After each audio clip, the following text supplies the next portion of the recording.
Ako si Maria at ito ang aking kwento.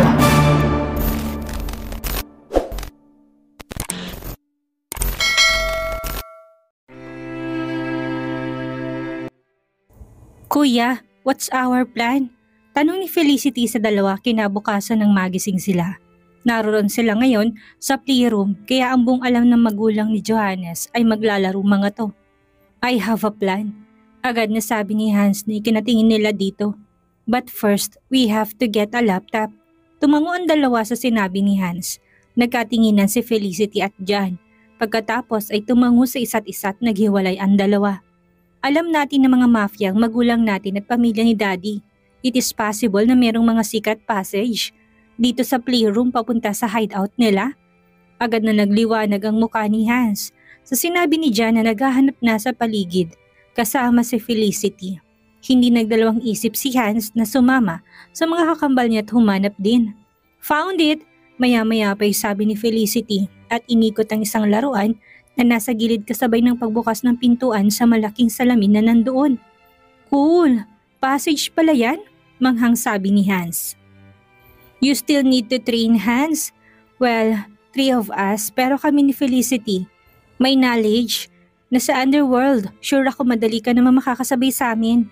Sagot ni John sa kambal na ikinatango ni Hans. Let's go! Pumasok na sila sa loob ng passage na yon at kahit na hindi nila alam, ang dulo nito ay walang takot silang bumaba sa hagdanan. Maliwanag naman sa loob dahil kusang nagkakaroon ng ilaw kapag naglalakad sila. We're here! Nakita nilang malaking pintuan na gawa sa bakal. Hindi nila alam kung paano sila makakapasok pero may nakita silang code section sa gilid. How do we reach it? Tanong ni John ikinaisip nila. I know, patong ka sa akin, sabi ni Hans sa kambal na kagad kinatango ni John. Habang bising dalawa si Felicity naman ay tumitingin sa paligid. May napansin siya sa pader. Nakapantay niya lang at pinindot niya ito at laking gulat niya nang lumabas doon ng isang face scanner. Welcome Miss Felicity. Sabay na napahinto si John at Hans na may magsalita ng computer sa may pintuan at paglingon nila kay Felicity na sarap ito ng isang face scanner. I found the way, kuya. Tuwang sabi nito na sabay kinatawan ng dalawa. Nag-iisip pa tayo, kaya naman pala ng prinsesa natin. Sabay na inakbayan ng dalawa si Felicity ni kinabungis-ngis lang ng babae. Sakto naman na bumukas ng pintuan at isang elevator ang tumambad sa kanila. Nang makapasok sila sa loob ay kusa itong sumarat nagsalita muli ang system. Destination, underground. Pagkasalita nun ay bigla na lang umandar pa. Kanan dahil para madikit sila sa pader at kusang merong seatbelt na yumakap sa bewang nila.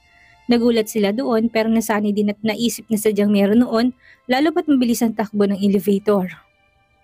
Actually parang hindi siya elevator. I think I'm gonna be sick, sigaw ni Hans na dahil sa pagkabigla at bilis noon. Hold it for a while kuya. Sigaw din pabalik ni Felicity. Matapos ang 5 minuto ay huminto ng sinakyan nila. Arriving at the underground, kusang kumalas ang seatbelt nila at kusa rin itong naglaho at pumasok muli sa loob ng sinakyan nila. Namangha sila doon habang si Hans ay pilit na pinipigilan ang pagsuka niya. Natawa lang si Felicity at John sa nangyari. Kasabay noon ay ang pagbukas ng pinto at nagulat sila sa nakatayo sa harap noon. Sabi ko na nga ba, baka kapunta kayo dito. Ngiting sabi ng lolo nila na si Facundo at si Amanda naman ikagan ng niyakap ang tatlo. I knew it, hindi kayo ordinaryong mga bata lang. Nagkatinginan ng triplets dahil doon. Kaya naman pala may mga seatbelt at face scanner na kapantay lang nila. Since nandito na kayo, ililibot namin kayo to well train you. Train? Gulat na sabi ng tatlo sa sinabi ng ama ni Johannes. Yes, tuwang sabi nito. Hinabilin kayo sa amin ng mommy at daddy niyo sa lahat ng alam naming makakabuti sa inyo gagawin namin. Kinat na sabi nito na lalong kinatuwa ng tatlo. Basta secret lang natin to ha, sabi ni Amanda sa kanila. Nasunod-sunod na ikinatango ng tatlo. Secret lang po. Paano kung magtampong mga bata? Tanong ni Elvira kay Johannes habang nag-usap sila sa loob ng kanilang silid. I know that they will understand. Kilala ko't kilala mong mga anak natin. Nakakaintindi na sila kahit na batang edad pa lang. Ayun na nga kinatatakot ko. Tayong sabi ni Elvira at naglakad papunta sa may bintana nila na nakabukas. Sa batang edad nila, mulat na sila sa mundo na meron ka. Meron tayo. Gusto ko sanang maranasan nilang pagiging bata, yung walang iisiping problema. Napabuntong hininga si Johannes at naglakad papunta sa likuran ni Elvira. Niyakap niya mula sa likuran ng babae at tumampas sa kanila ang malumanay na simoy ng hangin. That is also what I want for our kids. Ang kaso hindi ko naman sila mapipigilan kung anong gusto nila. Si John, pabalik-balik niya sa hideout namin noon pa. While si Felicity alam din ang tungkol doon at paminsan-minsan, pumupunta kasama ni John. Si Hans, alam kong alam mong nagpanggap siya bilang kambal niya at hindi man lang namin nahalata. It means he's a natural. Napikit lang si Elvira sa mahabang sinabi ni Johannes dahil tamang lahat ng iyon. Ngunit kahit na ganon, hindi pa naman huli ang lahat para alisin sa isipin ng mga bata ang ganong bagay. Ngunit paano? Wife, we cannot force our children. Gusto mo bang maramdaman nilang naramdaman mo noon sa pilitan tayong kinasal? Natigilan si Elvira sa sinabi ni Johannes at doon kagad na nawala ang kagustuhan niya na pigilan ng mga bata sa pagtuklas sa mundo ng ama nila. Bakit nga ba hindi niya naisip na gano'n ang maaring mangyari? Ayaw niya maulit sa mga anak kung anong naranasan nila.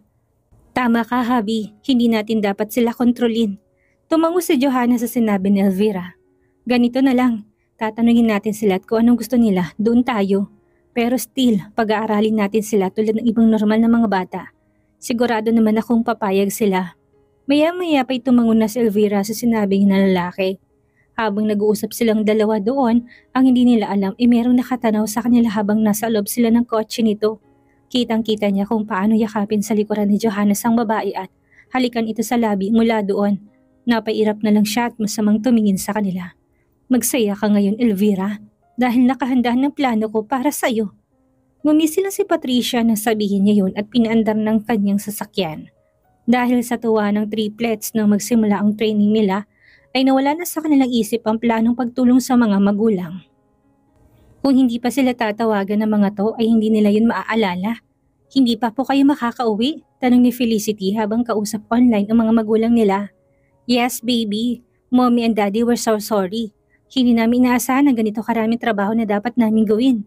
Nakita ni Johannes ang nanginginig na kamay na napapangasawa kung hinawakan niya yun. Natatakot kasi si Elvira na magalit sa kanyang mga anak. Ayaw niya pa naman mangyaring bagay na yon. It's okay, wife. Breathe. Bulong na sabi ni Johannes kung kaya nag-inhale at exhale si Elvira. Pagkatapos ay lumingon sa katabit bumulong ng thank you. It's okay, mommy. Kung yun po ang mangyayari, basta bilisan niyo po. Inahantay na po namin kayo. Ngiting sabi ni John ay kinatigil ni Elvira. Naiyak na tuloy siya dahil sa pagkaka-understandable ng kanyang mga anak. John, banggit niya sa pangalan nito. Kuya John is right, mommy. We will wait for the both of you. Dahil nag-agree ng dalawang kuya ni Felicity. Kahit nalabag sa loob niya dahil miss na niya ang mga ito. Wala siyang magagawa hindi sumang-ayon na lang din. Okay na rin po sa akin. Basta mag-iingat po kayo, tawag po kayo every night. Napangiti si Elvira at nagkatinginan sila ni Johannes. Pagkatapos ay tumango. Sa wakas, pumayag ng mga anak. Ngunit ang pangakong babalik agad ay hindi nangyari nang inabot sila ng halos 1 buwan sa malayo sa mga anak. This is the time. Seryosong sabi ni John habang nasa loob sila ng underground. Ilang linggo na rin silang sinasayang ni Facundo at Amanda, maging si Nicole. At lahat ng yon hindi alam ni Elvira at Johannes. Ready na ba kayo? Tanong ito sa dalawa pa niyang kambal na sabay kinatango ng mga to. Let's go! Pagkasabi ni John noon ay mabilis na sumakay ang tatlo sa isang submarine na kung saan sa ilalim ng tubig yung dadaan. Meron kasing tubig sa isang parte ng underground na kumukonekta sa city sa may Pasig. Yun ang dadaanan nila at mula doon ipupuntahan nilang mga magulang. Sapat ng panahon inilaan nila sa pagsasanay. Isa pa ramdam ni John na ngayon ay mangyayaring hindi masama. Mabilis ang kilos ng tatlo at kagad na paupo sa upuan na naroon at nagsuot ng seatbelt. Si Hans ang nagmamaneho ng submarine dahil na rin siya ang naturuan ng kanilang ate Nicole. Launching in 3, 2, 1. Pinindot ni Hans ang red button dahilan para kusang mahulog sa tubig ang submarine. Kasabay noon ay yung pagtunog ng alarm bilang tanda na merong gumamit ng submarine na mga hindi alam ng marami. Meron kasing controller ang submarine at dapat nagko-control ang magla-launch ng submarine ngunit dahil biglaan din alertong lahat. What happened? Gulat na sabi ni Nicole na pumasok siya sa loob ng office kung saan nandun ang mga magulang. It's the triplets. Sumakay sila na submarine. What? Gulat na sabi ni Nicole na lumapit sa monitor. Where are you going? Based sa location sa Pasig River, I guess pupuntahan nilang magulang nila since hindi pa sila umuwi. Hindi pa umuwi? Kunot nung tanong ni Kara na siyang kadarating lamang galing sa New York kasama si Bradley. Sinundo sila ni Nicole kaya kasama nitong dalawa. Iha, iho, welcome back. Tuwang sabi ni Amanda at niyakap ang dalawa. Thank you tita, pero bakit hindi pa umuwi yung dalawa? Next week kasal na nila. Kaya nga kumuwi na kasabi-sabi ni Elvira. Practice na daw sa simbahan tapos sila patong hindi pa umuwi. Na-stuck sila sa trabaho. Hindi po namin sila nakakausap ng maayos dahil sa sobrang busy nila. Napailing na lang si Kara sa sinabi ni Tito Facundo. Kaya naman, pala hindi na makontak si Rachel. Akala nga niya tinanan na ni Angelo. Susubukan kong kumonek sa system nila. Sabi ni Nicole at nagpipindot sa computer. Aware na siya kung anong mundong ginagalawan ni Johannes. Dahil sinabi na sa kanya lahat ni Bradley. Ang totoo niya ay mas nagkamabutihan sila dahil sa pagsama nito sa kanya at nginig sila na. Siya pa naman yung tipo ng taong hindi pinapatagak ang panlilinaw kung hindi relasyon. Pareho sila na Rachel actually. Si Elvira lang tanging ang eng-eng sa kanila pagdating sa pagmamahal. Kids, nagulat ang triplets na mag-appear sa screen ng mukha nila Nicole at ang boses nito. Tita Nicole! Sabay-sabay niya sabi ng mga to. Bakit naman kayo umalis nang walang paalam? Nag-alala kami sa inyo. May hinangong sabi nito sa kanila. Sorry Tita Nicole, sabi kagad ni Felicity sa malungkot na paraan. Sorry po tita, lola, lolo. Kailangan lang po talaga namin makapunta kay Mommy at Daddy, sabi ni Hans. At bakit naman? Biglang sulpot ni Kara sa screen ikinalaki ng mata na tatlo. Tita Kara, Tito Bradley. Tuwang sabi ng mga tong kinatawa nila. Akala ko pa naman kayong sasalubong sa akin pero umalis pala kayo. Kunwaring inis na sabi ni Kara sa mga to. Tita, pasensya na po but we really need to go to Mommy and Daddy. I can feel it. Something might be happen today. Nagtaka sila sa sinabi ni John. Ngunit si Bradley na siyang nakakaalam sa katotohanan totoong nararamdaman ni John ang nag-react. What would happen, John? Nagulat sila sa biglang pagsigaw ni Bradley. I don't know Tito but we must go to them as soon as possible. Natigilan si Bradley na pailing. Kagad na nagpaalam sandali si Nicole sa mga bata at hinrap si Bradley. What is happening? Bakit ganyan ang reaction mo? Tanong nito sa lalaki. Kailangan natin puntahan sina Elvira at Johannes. Or hindi kaya i-check sila. Aligaga na sabi ni Bradley na lalo nilang kinataka. But why? Kapag naramdaman ni John na may masamang mangyayari, totoo yun. Ilang beses naming napatunayan yan noon sa organization namin. Natigilan yet nagtataka pa rin ang mga to. Mahirap nga namang paniwalaan ang bagay na hindi nila sigurado. Isa pa baka nagkataon lang yun or what? Ngunit bago pa man makapag-react ang mga to, ay muling tumunog ang alarm sa kanila tanda na may nangyayaring hindi tama. Ma'am, it's a signal from Lord Johannes. May nangyayaring masama sa kanila ngayon. Nang makapagpaalam si Elvira at Johannes sa triplets na hindi na muna sila makakauwi, hindi nila inaasahan na mayroong mangyayaring problema sa kanilang negosyo. Si Elvira pagbalik-balik sa mga Airbnb niya dahil sa mga previous na nag-rent sa kanilang iniwang madumi, barado at sira ang unit. Ginawa nila lahat para habulin ng mga to, lalo na't nasa kontrata nila, nasagot ng mga to ang kahit na anong ma-damage nila. Samantalang si Johannes naman nagkaroon ng kanegosyong tinalo siya. Nag-leak to ng information sa kalaban niyang negosyante. Katulad ni Elvira hinabol nitong taong yun dahilan kung bakit rin siya naging bisit na tagalan. Pero kahit na ganoon ang nangyari, nagawa pa rin nilang masikaso ang kanilang kasal na nalalapit na. Parehong excited ang dalawa sa magaganap na kasal kaya hanggat maari, tatapusin na nilang kanilang mga trabaho. Elvira, napatingin si Elvira kay Rachel na pumasok sa kanyang office. May problema ba?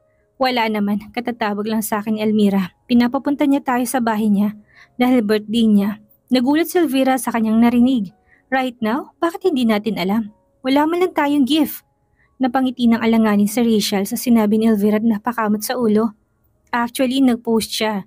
Tayo lang din nakakita dahil busy tayo. Dahil sa sinabi ni Rachel, tinignan kaagad ni Elvira. Ang social media niya tama nga to. We must hurry. Bilihan na muna tayo ng gift. Tumango si Rachel sa kanya at umalis na sila doon.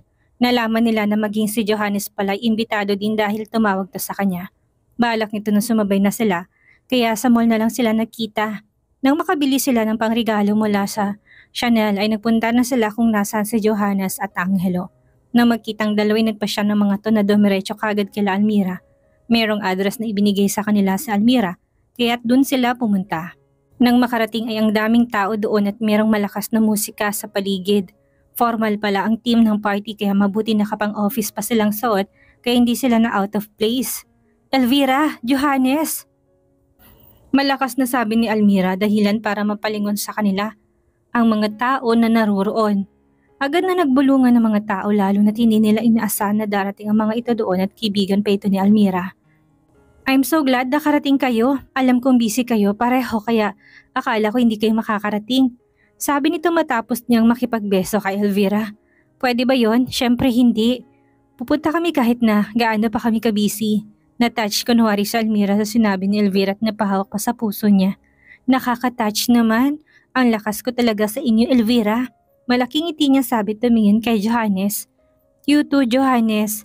Thank you for coming. Biglang hinawakan ni Almira sa may braso na lalaking kinalaki ng mata ni Rachel. Si Angelo naman ay napailing na lamang while Johannes moved to Elvira. Dahilan para maalisan kami ng babae sa kanya. Let's enjoy the night. Habang pupunta si Elvira sa pwesto nila bumulong si Rachel sa kanya. Red flag, hinawakan at kakaibang tingin ni Almira kay Johannes. Agad na pinanlakihan ng mata ni Elvira ang kaibigan. Dahil sa sinabi niya, mami merong makarinig sa kanya at kung ano pang sabihin tungkol sa kanila. Ayaw pa naman niyang makapagsimula ng gulo. Pinagtitinginan na nga sila dahil naroon sila sa party tapos magsisimula pa na siya ng gulo. Umayos ka nga Rachel, wala lang yun for sure. Anong wala? Babae ako Elvira at ganun ka din. Makiramdam ka naman. I know. Agad na sabi ni Elvira dito, but she's our friend. Kita mo kung ano ugali na meron siya? Bahala ka, basta ako nagsasabi na ako sa'yo. Hindi nilang pinansin ni Elvira ang kaibigan. Ayaw niya maniwala dahil iba naman ang pagkakilala niya sa babae. Ngunit ang lahat ng hinala ni Rachel ay nagkatotoo nang marinig niya usapan ni Almira at kausap nito sa telepono. Sinasabi ko na nga bang masama ka? Biglang labas ni Rachel sa loob ng banyong kinatigil at gulat din ni Almira. I'll call you later, sabi nito sa kausap at binaba ang tawag. Ano sinasabi mo Rachel? Ngiting tanong ni Almira kay Rachel. Huwag ka na magmaang-maangan pa. Narinig ko lahat. Sabi mo balak mong akitin sa Johannes ngayon para hindi matuloy ang kasal. Isa pa paano mong nalaman na nangyari na ang ganun kay Elvira noon? Pero ikaw ang nasa kalagayan ni Elvira noon at magiging asawa. Pero nalang kung ano Rachel? Seryosong tanong ni Almira ang kinailing ng babae. Walang ibang nakakaalam tungkol sa pagkakasundo ni Johannes at Elvira noon liban sa pamilya nila. Ibig sabihin ikaw si Patricia. Mas lalong hindi nakasagot si Almira dahil alam na ni Rachel ang totoo. I knew it. Walang hiya ka. Nagbago ka pa ng mukha. Sasabihin ko kay Elvira ang lahat. Aalis na sana si Rachel doon na bigla niyang hilahin ang buhok nito at inumpok sa pinto ng banyo. Malakas yung dahilan para makatulog to kagad. Sisirain mo pang plano ko ha? Sleep well Rachel. Iniwan na ni Patricia ang babae sa banyo at nilak ito. Pagkatapos pinalagyan ng note na sarang banyo sa kabilang CR nilang gumamit. Agad na hinanap ng mata niya sa Elvira at nang makita ito ay napangisi siya kung noong natrap nila ng mommy niya si Elvira sa piling ni Johannes. This time siya naman ang ipapamukha niya sa lahat na nagtataksil si Johannes.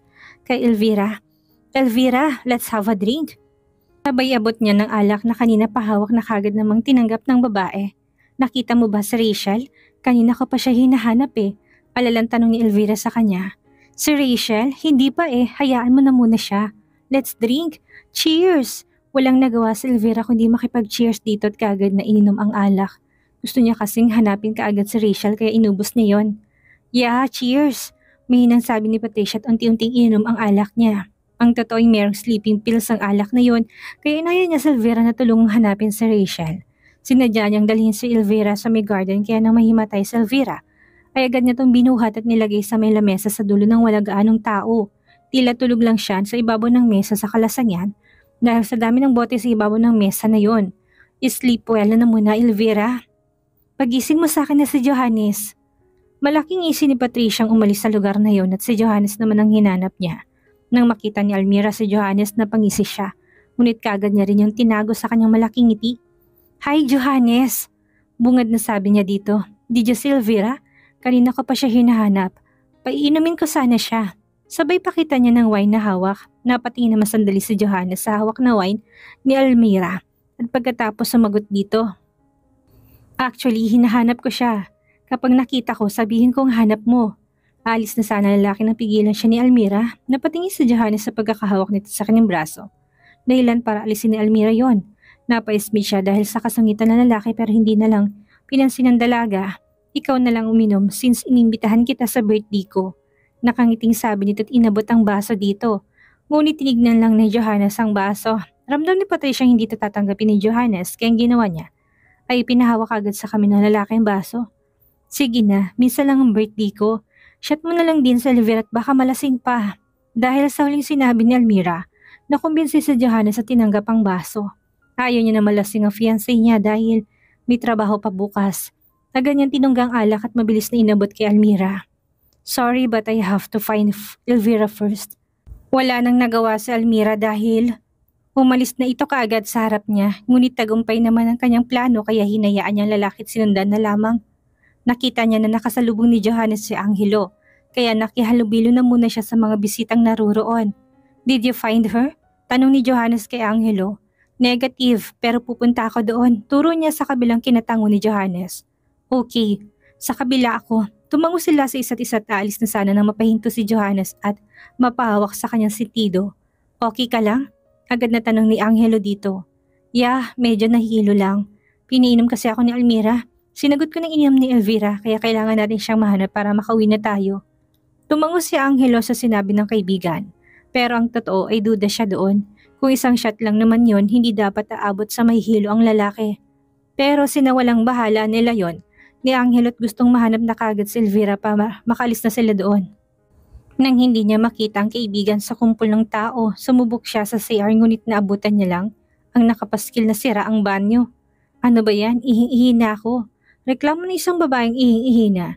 Kung isang simpleng tao lang hindi niya mapapansin ang kakaiba sa CR na yon. Ito ang pinakamalapit na CR sa party venue kaya imposibleng isara nila ito nang biglaan liban na lang kung merong nangyari sa loob.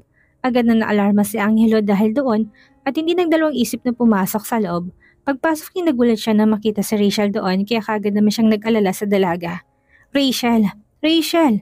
Gising niya dito at pilit na tinatapik ang pisngi. Matapos ang ilang sandali nagising din ang babae at kaagad na napahawak sa ulo dahil sa sakit noon. Samantalang napahawak naman si Johannes. Sa padar nang maramdaman niyang babagsak ni siya, kakaiba ng kanyang nararamdaman.